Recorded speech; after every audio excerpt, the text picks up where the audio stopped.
Episode 2 picks up a few weeks later. The sheriff is missing. There's billboards all over the place, but Marty isn't really concerned with that. He has to find Maya, and he's able to track her down in a small apartment right outside of the Ozarks. The good news is, she just had her baby, so congrats, Maya. The bad news is, Marty Bird is at her door. Marty cuts right to the chase, asking what are the steps for making a deal with a cooperating witness. Maya, of course, thinks that he's talking about himself, but he says, no, I'm talking about Omar Navarro.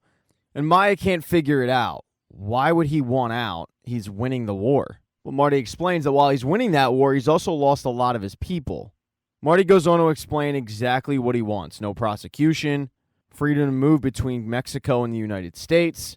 And Maya, just like everybody, chuckles at it and says that would take way more than he's willing to give. I mean, we're talking huge busts, big names taken down, probably also needs to do time. She also says she doesn't want to go to her bosses asking for a pass for one of the biggest drug cartel leaders in the world. Marty completely understands and says, let me talk to him. When he leaves the meeting, Marty does call Navarro, but he massages Maya's message. Marty tells Omar that Maya's actually interested. She's just going to need to know that he's serious. Marty tells him that Maya had mentioned prison, but he thinks that if Omar just makes a list of everything he'd be willing to give up, and Omar cuts him off, just saying emphatically, no. He then tells Marty that he wants to meet Maya, and Marty explains that he's not going to be able to make a handshake deal with a single FBI agent. There's a chain of command. She's going to have to go to her bosses, but Omar not want to take no for an answer. Marty then goes back to Maya with the proposal, but she doesn't take it well. She doesn't want to meet with Omar Navarro. It's an immediate no from Maya. She can't risk telling the Bureau about it. She can't have backup. Marty reassures her that he'll be there and Wendy will be there, but that doesn't do much to make her feel better about the situation. Marty, though, does what he does best. He convinces her. Because deep down, Maya knows that bringing in Omar Navarro or even having him as an asset would be a huge bullet point on her resume. So by the end of the conversation, Maya has agreed to meet with Omar, and while they wait for that meeting time, she's going to stay with the Birds. And back down in Mexico, Omar was having that entire conversation with Marty a few feet away from Javi and a bunch of other people in the cartel. So when he gets off the phone, Javi asks, "Was that Marty Bird? Has he been able to get Darlene Snell in line?" You know, Helen would have fixed this immediately. And that's when Omar just cold cocks him. In front of the rest of the members of the cartel, he dresses Javi down, criticizing Javi for putting the entire cartel in danger by going off and killing the sheriff. Omar makes it crystal clear who is in charge of this cartel. Now, while that was going on, Wendy went to go have a meeting with Ruth because she noticed that Ben's ashes were missing. And when she asked Jonah about them, Jonah came clean that he gave Ben's ashes to Ruth because he loved her. So Wendy went over there wanting them back.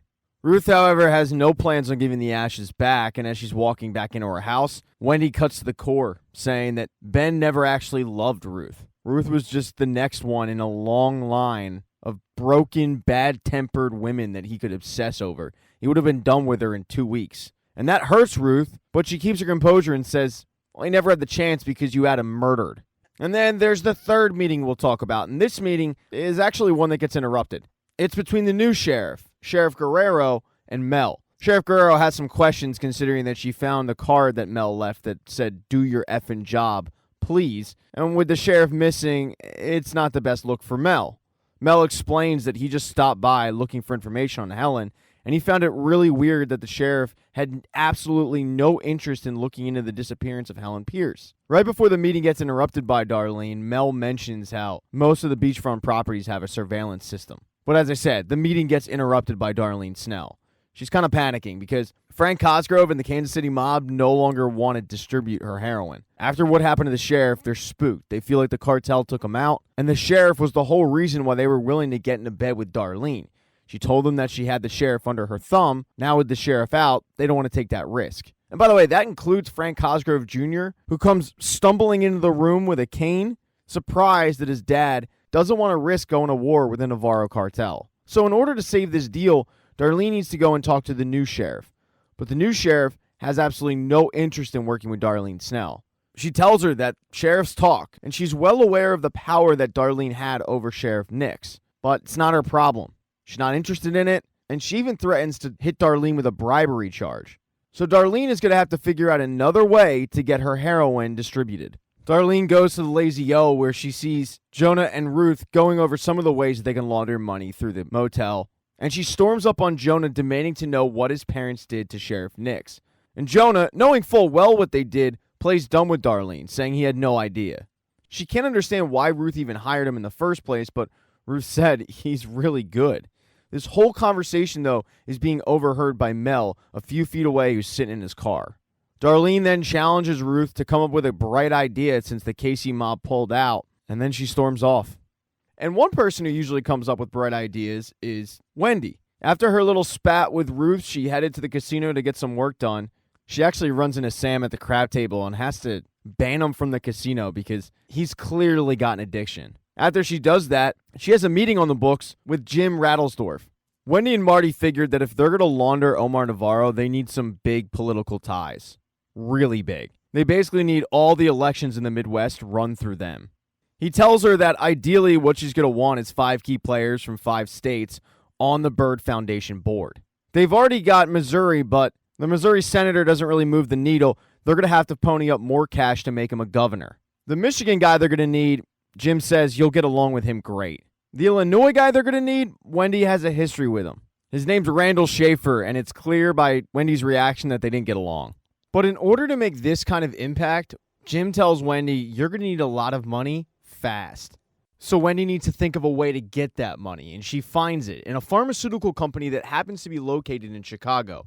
They're recently going through some bad PR, and Wendy thinks this would be a perfect opportunity for the Byrds to get some cash.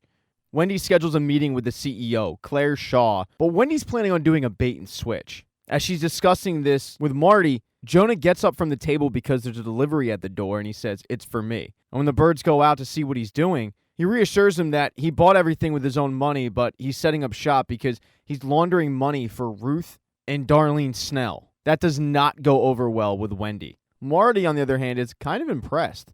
And speaking of that operation, Darlene had challenged Ruth to come up with a bright idea, and she does. As she's sitting at the breakfast table with Wyatt and Darlene, she says, we don't need to sell more heroin. What we need to do is just talk our current product up. She proposes making a bougie heroin, or at the very least, marketing it as such. No fentanyl, from farm to needle. And who is going to distribute this hipster heroin? It's a celebrity chef from Chicago that Ruth knows from the casino. He's got connections with everybody. Ruth and Wyatt seem to think it's a great idea, and they're yucking it up, but Darlene doesn't really like it. It seems like Darlene doesn't like it because it wasn't her idea, and it just feels like her operation is getting out of her control. It doesn't matter, though. Ruth is planning on going to Chicago and talking to the guy that night. But before Ruth meets with the celebrity chef in Chicago, she's unaware that Wendy is meeting with Claire in Chicago.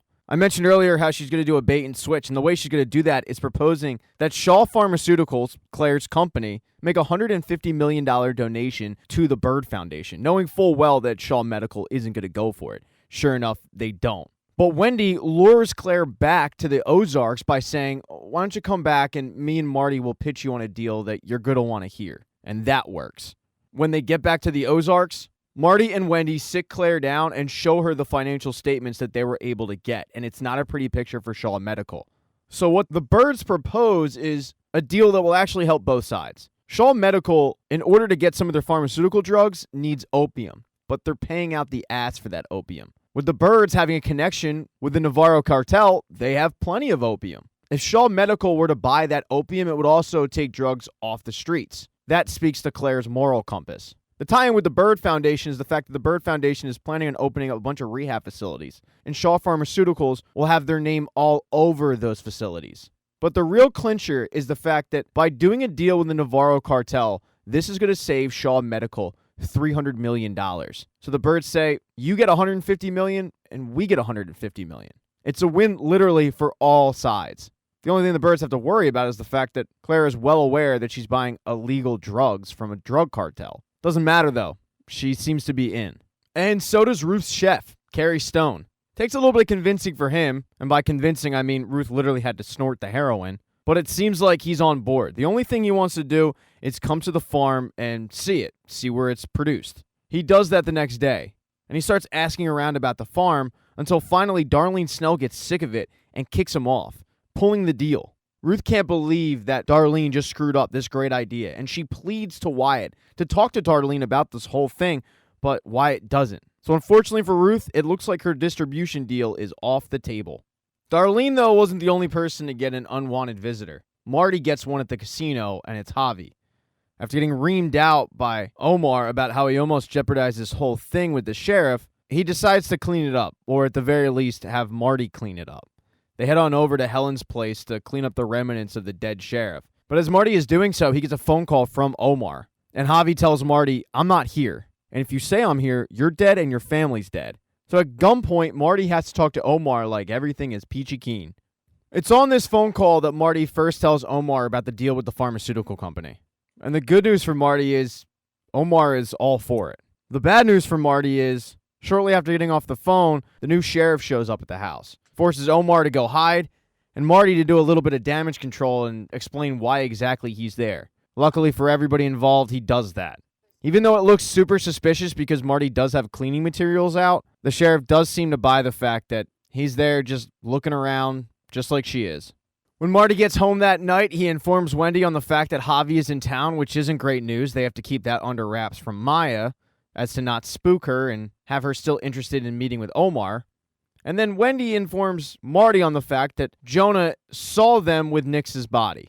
They walk in, though, and act like it's business as usual, having dinner. The only difference is the fact that Maya's at the table. And that's when they get a knock once again from Mel. The dude is like a bad rash. The problem for Mel is the fact that Maya was the one who saw him creeping around outside. And she identifies herself as a federal agent, and Marty tells her it's okay and she can go back inside. The fact that Marty is talking to a federal agent is fishy as hell to Mel.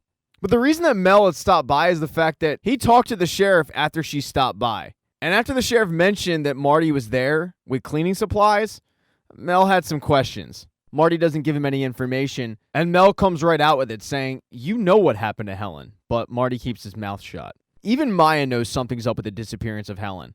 Late in the night, as she's feeding her child and Marty comes out to talk to her, she flat out asks him, "Is Helen dead?" And Marty just says, "She's missing," but Maya feels like there's something that Marty isn't telling her.